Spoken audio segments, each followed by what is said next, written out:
Subscribe. Ang ganito yun yun. Diba? Kung gusto ko yung isa yung... Kung hindi nga lang ito kung hindi nga po lang ko nakita tinapon, ito hindi mo na ako nagkaganito.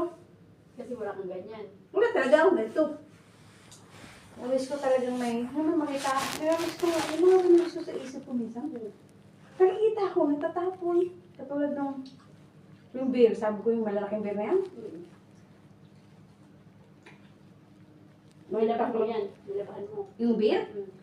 Oo, be. Tinanggal ko yung pug sa loob. Hiniwa ko siyang ganon. Yun parang mga technique. Parang malaban mo siya eh. Gusto mo siya, hindi mo siya buong lalabhan. Tinanggal ko yung mga pum, binilad ko. Nilabang ko rin yung pum. Hindi binilad ko sa araw.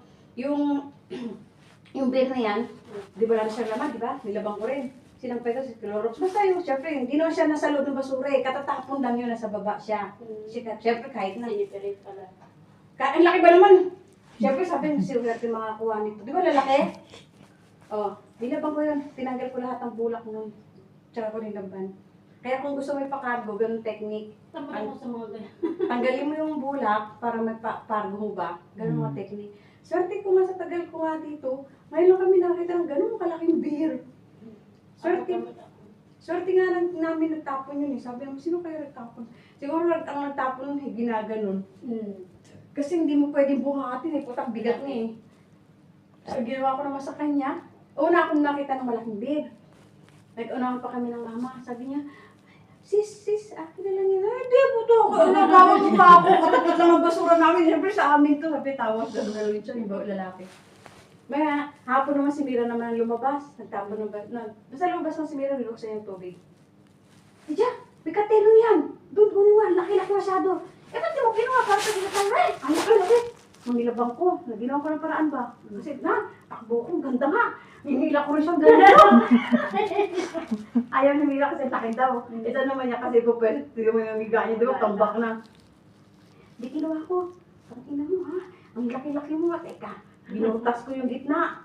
Ginawa ko yung mga pong. O, ate, ang ganda. Di ba? Tinabang ko. Kaya ginagawa ko siyang unan ko. Hindi maaring kung saan ako, wala siya. Kaya sabi nga ng amo ko, hindi, syempre ganda ng bahay nila doon, malaki, di ba? Bago. Sabi niya, nagsumbong sa asawa niya.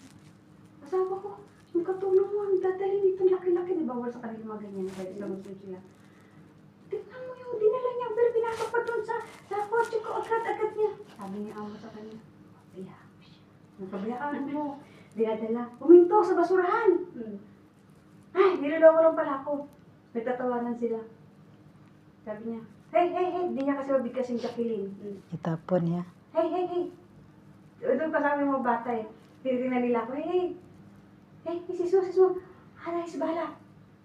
Ang gawin ko sa isbala? Yung dugdugboy tao.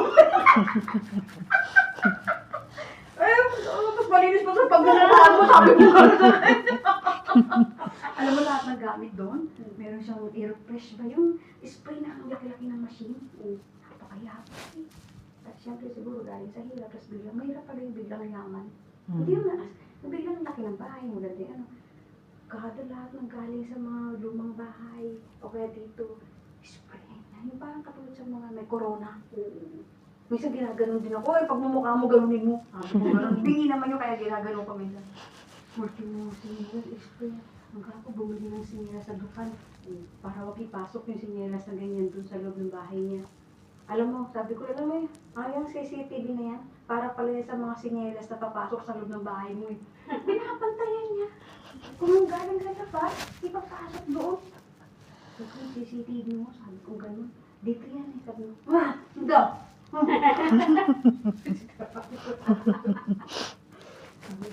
Yung kapag-tawa ko sabi, ako nga, nangis bala. Sabi niya gano'n sa akin, madam! Then Joe was joke, sabi niya gano'n. Subscribe.